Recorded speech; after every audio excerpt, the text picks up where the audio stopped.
Esto no es un debate entre territorios, es un debate para las personas, para la educación y para la sanidad.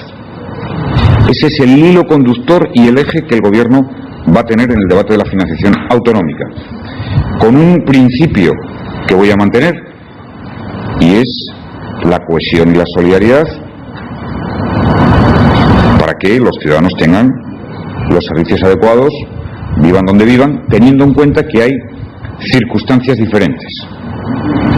No es lo mismo una comunidad autónoma que tiene su población en grandes núcleos urbanos o que tiene un porcentaje importante de personas inmigrantes que una comunidad que tiene su población dispersa y que no tiene inmigración. Tiene necesidades distintas y a todas vamos a intentar atender y dar respuesta.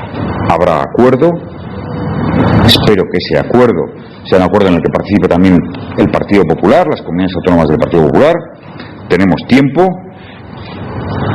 y, lo que es más importante, tenemos voluntad que así sea.